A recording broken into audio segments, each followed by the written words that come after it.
আল্লাহর কাছে ডাকি, আল্লাহ তুমি আমাকে কালা কুপচারটা সন্তান দাও, তবু তুমি আমার একটা বাচ্চা দাও যে আমাকে মা বলে ডাকবে।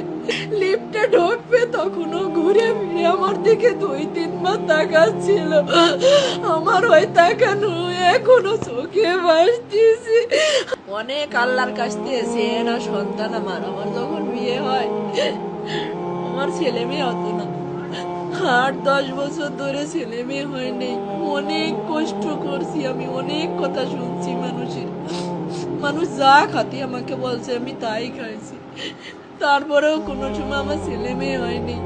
এক সময় আমি নামাজ রোজা কোরআন শরীফ এইগুলো করতে শুরু করি আর আল্লাহর কাছে ডাকি, আল্লাহ তুমি আমাকে কালা কুপচারটা সন্তান দাও, তবু তুমি আমার একটা বাচ্চা দাও যে আমাকে মা বলে ডাকবে।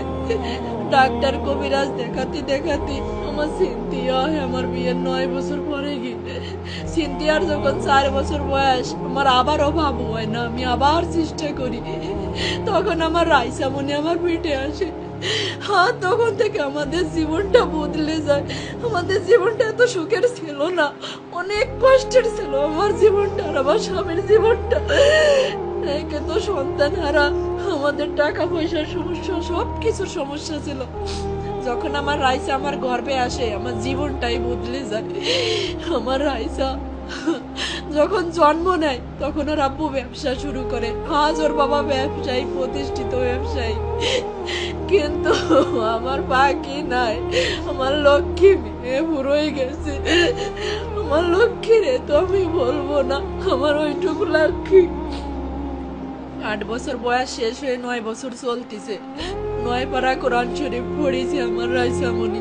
রাইসামণির বয়স যখন 3 বছর আর আমার সিনথিয়া, আমার তখন ছেলে বাবুটা হয়নি। আমার বাবু তখন 4-5 মাসের পেটে। উমরা করতে গেছিলাম আমরা অল পরিবার, আমার হাজব্যান্ড আমার বাচ্চাদেরকে নিয়ে। আমার রাইসামণি সেই উমরা হজের ছবিও আছে। আমার রাইসামণিরে হজ করায় নিয়ে আসছে। আমি আল্লাহর উপরে বলছিলাম, যখন ওরে পাওয়া যায়নি আমি বলছিলাম, আল্লাহ আমার সন্তান খুঁত হয়ে থাকুক, তবু তুমি আমার কাছে জীবিত ফিরেই দাও। আমি আবার আমার পাখিরে সম্পদ বেশি হলেও উমরা করাতে নিয়ে যাব, আবারও আমার পাখিকে আমি হজ করাতে নিয়ে যাব। কিন্তু আমার পাখি আর ফিরে আসেনি। আর আমার পাখি যে চলে যাবে, ওই দিন আমি চেয়ার ধরে ডাইনিং টেবিলের কাছে দাঁড়াইছিলাম আর আমার পাখি যখন যাচ্ছিল দরজা দিয়ে লিফটে ঢুকবে তখনও ঘুরে ফিরে আমার দিকে 2-3 বার তাকাচ্ছিল। আমার ওই তাকানো এখনো চোখে ভাসতেছে। আমার পাখি মরে গেছে। আমার এত লক্ষ্মী মেয়ে আমার রাইসা ছিল। আমার পুরো বাসাটা নাড়াই খাত। আমার সিনথিয়া আর আমার রাফসান এত দুষ্টুমি করে না আর এত চঞ্চল না। আমার রাইসা অনেক চঞ্চল মেয়ে ছিল। আর আমার দুলালি আজকে আমার কাছে ফিরে আসছিল আসবে।